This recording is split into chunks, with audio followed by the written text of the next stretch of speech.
Hello everyone, welcome back to the Ideal Home Show YouTube channel. I'm Louise Gookey and I am joined by our DIY expert, the one and only Wayne Perry, aka the TV Carpenter. Now, you may know Wayne from, he's everywhere really. He's at the Ideal Home Show, so if you've been to the shows you would have seen him there. He is on socials. He's got a podcast, he's on TV, he also writes for the Sunday Times, which is amazing. And his whole approach is about how we can get started with DIY. And actually, he shares smart, approachable home tips, home DIY tips. So that is exactly what we're going to look at today. And some of those common household challenges and how we can overcome them. So Wayne, where do we start? How are you? I'm good. So many. I love the intro. It's just tiring hearing you talk about it, the amount of things I do. But it's all in the aim, like you say, to encourage people to pick up the tools, have a go, and just make their lives a little bit easier by attempting a few of those DIY jobs themselves. Yeah, and it's surprisingly fun because I have tried some from, our previous interviews and working together. I have gone away and tried some, and it's amazing, like how good you feel after you've been successful with DIY. I think that's why it's done so well, me teaching DIY is, like you feel when you cook something or you bake something. I recently started baking bread. I don't know who I've become, but you bake bread and I give it to people as a gift. And they're like, you baked this. And the sense of achievement you get when you give somebody, whether it's you bake something or you've made something. And whether you've done, I know I've done DIY in my house. And as soon as I do it, and then my wife comes home, my daughter comes home, I go, ta-da, look what I made you was, and that sense of gratification. And I think if I can empower people to feel the same, it becomes addictive and you end up doing more and more. We've done it. We work at the Ideal Home Show, and I know you've come in next day and gone, Wayne, I did this. Let me show you. I did the picture arranging like you said. And it's that buzz I want to encourage people to get. So hopefully today I can give some top tips that can make you feel like that. Yeah, and I love this. So we're literally going to get straight into it, and we're going to go through a few different areas, which are the sort of common household challenges, and look at how we can solve them. So first one, let's talk wardrobe storage. I think you have built more wardrobes than anyone I certainly know. So what are your top tips then for making the most of the space in our wardrobes? Yeah, and it's a common problem. Everybody has it. Everyone wants the Carrie Bradshaw walk-in wardrobe with all the things, everything singing and dancing. But we, particularly if you live in London or, space is a premium. You don't always have that space.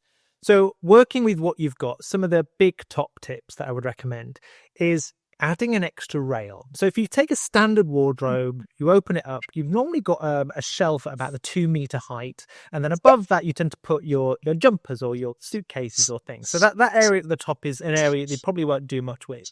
But below that 2-meter, you've got a rail.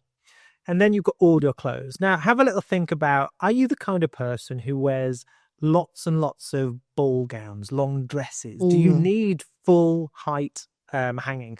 To be fair, most people don't. They'll have a small area. What are you talking about? You daily ball belt.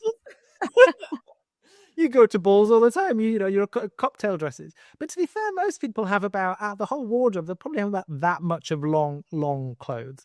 So if you can put those somewhere else, and then at the 1-meter height, so you've got the 2-meter rail at the top, then come down by about 1 meter there, and then add another rail. You can buy these rails really cheap as chips. Add another rail. You've instantly doubled up your rail, and then it means you can put your folded jeans, you can put your skirts, your shirts, your blouses, all these different things. So you've instantly doubled the amount of storage that you've got for your clothes. Yeah, you might have some long, but you say you might have another wardrobe, or you can hang those up. Or even my wife's got dresses that she'll always iron anyway, so she sometimes folds them over the hanger, folds them, and then she'll hang them anyway, and then she'll iron them when she gets them out. So doubling up your clothes rail. The next top tip is avoid putting drawers or anything like that inside your wardrobe. Like you say, I build wardrobes for a living, and people will go, I want drawers in there. But by the time you've got put drawers in, or you've commissioned somebody to build a wardrobe with drawers, the space you lose by the runners and the drawers, it minimizes your space. But also, you've got to open 2 doors to then pull out a drawer, and they bang and clack on the door, and it drives you insane. And you're like, oh, so don't bother with the drawers. Go for baskets if you can. For your smalls and things like that. You can put those on the bottom if need be for your pants and bras and socks and things like that in the bottom. Then also, my final tip for wardrobes is utilize the back of your wardrobe doors. So your wardrobe doors, you've opened them up. If you put like a nice little rail, you can buy these from IKEA. They're used for hanging tea towels and things like that. A nice little brass rail. You can put all your scarves, all your belts, all your things on there. Also, put a mirror on there. Get a long mirror on one of your wardrobe doors. Mirrors can be quite lightweight now. Attach that to your wardrobe door. Top tip: make sure it's not blocking the sun. So, when you want to work at which door it works best on, because you want the sun to be on your face from the window. You don't want to be backlit because you won't be able to see yourself in it. So, just bear that in mind. And the final top tip, which you like this because I know you're a big sustainability person and you like upcycling, is get yourself a beautiful piece of antique lace or a doily or something like that, something crocheted.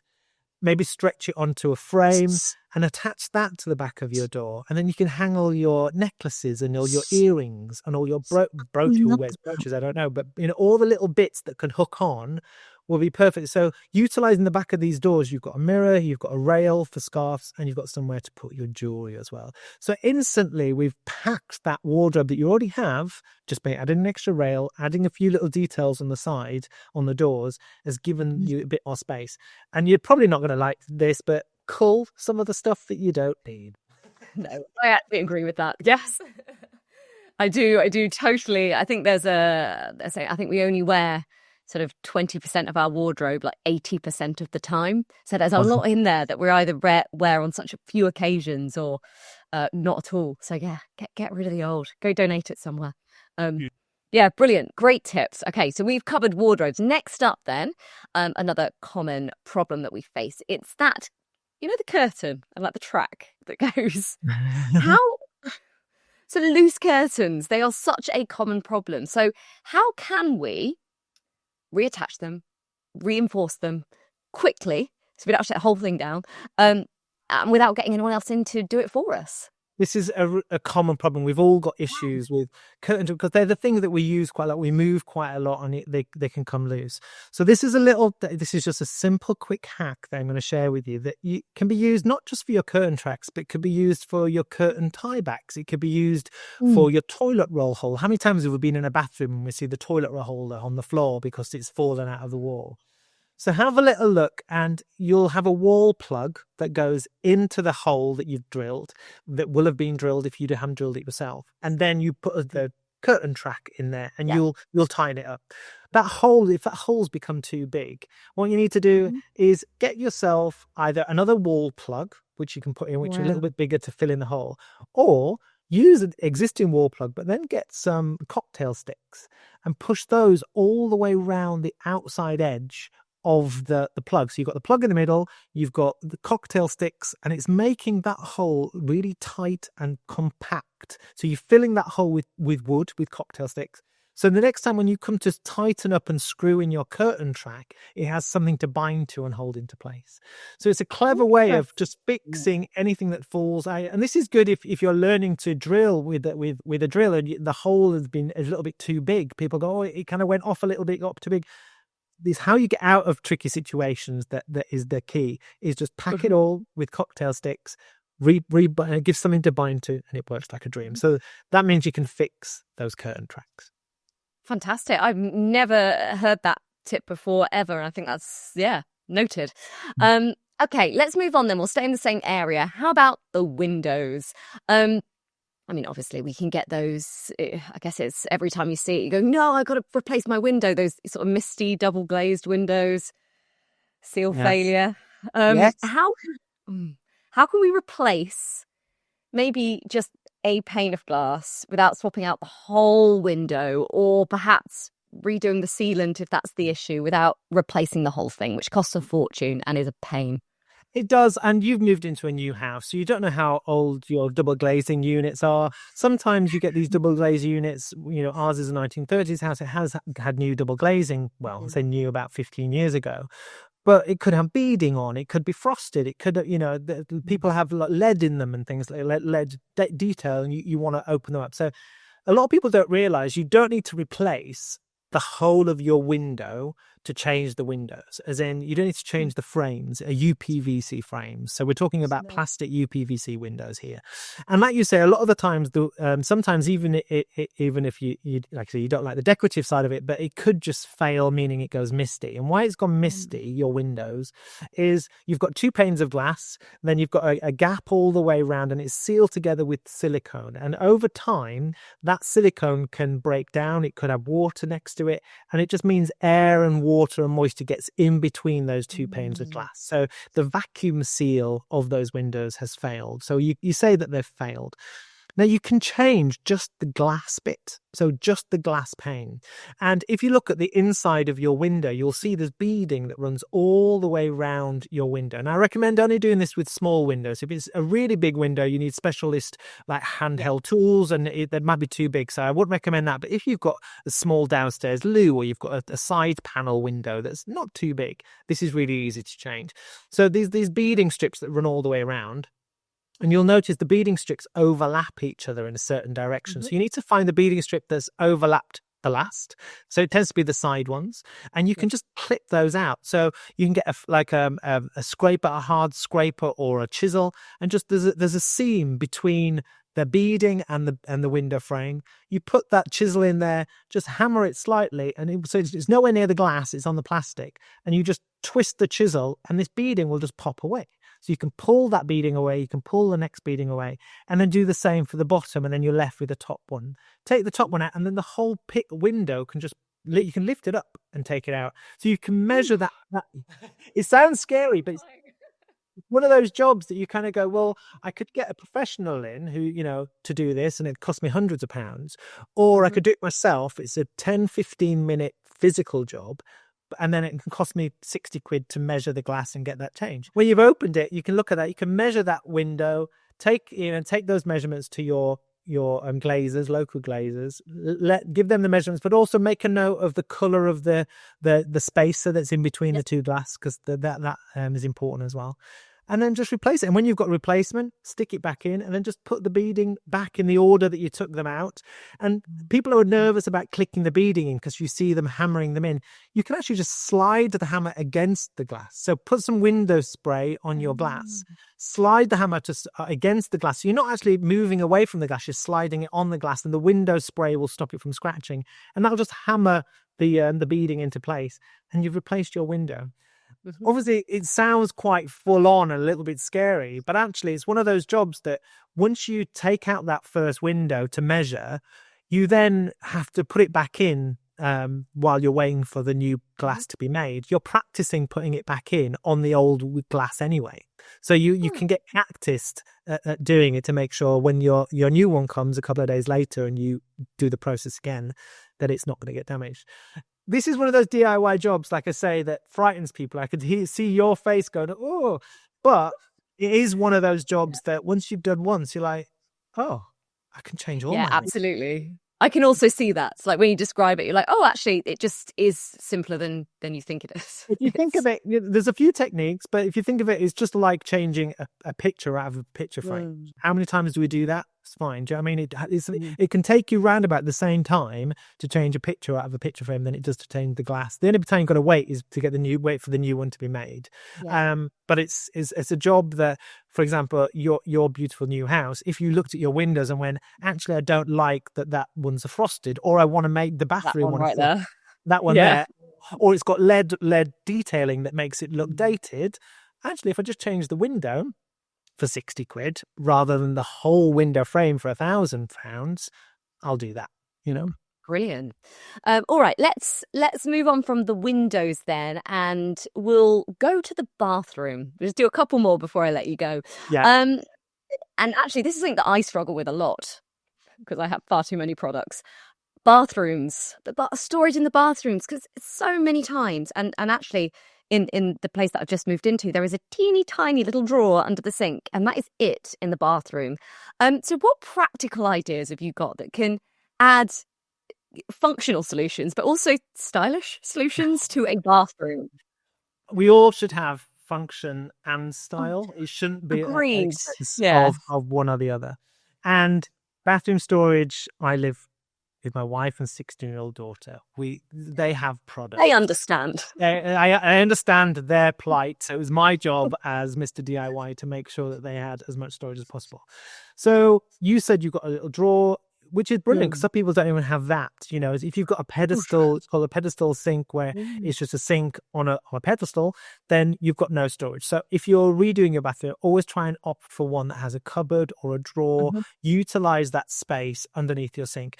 We actually upcycled a beautiful old piece of furniture that had a marble top on the top. It was like an old sideboard dresser, and then I had a hole cut out and a marble. So we've gone for a bougie piece of furniture that is double doors and has all our stuff in there, a lot of our stuff in there, which was amazing. But I knew that when we'd done that we still needed more space. We needed more space for my wife and my daughter's products. So two little areas. One is if you've got room for like a little stool, if you've got children and stools and kids need to climb up to brush their teeth, for example, choose one that's got storage inside it, so you can put your toilet rolls in. So it's multifunction. You're utilizing that. But one of the things that we did in this house is, as you see behind me, I love art. I love pictures, and our bathroom. We wanted to put a beautiful piece of artwork in our bathroom, and we had this one wall that was a battle between we were going to put storage and shelves, or we were going to put a piece of art. And what I did is I got a huge wooden timber frame. It's like 60 centimeters square, quite a big frame. And I took the glass out and I put some plywood in the frame, 3mm plywood. So it was still quite light. And then I attached that to a box frame. I built a simple box frame behind, which was only about 10 centimeters thick. So I created a frame round the back with two horizontal stripes, shelves within it, and I put a hinge on it. So this picture was a framed picture, a framed shelf. So imagine like a big cupboard, a unit, but with a beautiful. And then I put a gorgeous picture on the front. So I got a print of an artist that I really love, and I used wallpaper paste to put the print on, and I sealed it with varnish. So from the front, looking at these pictures, you'll see. From the front, it just looks like a beautiful piece of artwork, but then you literally just open it up, and then we've got a single row. We've got 4 rows of shelving, which is perfect for all my wife and daughter's products, because you only want to see your products in single row. You don't need them too deep. You don't want to get them lost. So we open that, they open that, or I open that, and I think out of the whole thing, I've got like 10 centimeters worth, you know. Which is as quite rightly you should do, yes. That's it, that's all I've got. But they've got all an array, so they open up and see all of their products. And I can't tell you the difference that's made to my wife and daughter, just the calmness of her head. And I can see you're thinking the same, just to be able to do that and go, I'll take that. I'll take that makeup remover. I'll take that and do that. You know. So and then when it closes, it appeals to me because it still showcases the beautiful art that we've got, and it means the bathroom doesn't need to be clinical. It can also be a stylish room in its own right as well. I love that. That is such a nice idea, because art, I think, is always sacrificed in bathrooms because, you want that storage, or you need the shelves, or perhaps it'll be a mirror that you put up. But why not? Why not make it stylish? Use your favourite things and appeal to everyone. Yeah, absolutely. Yeah, we've plenty of storage tips there.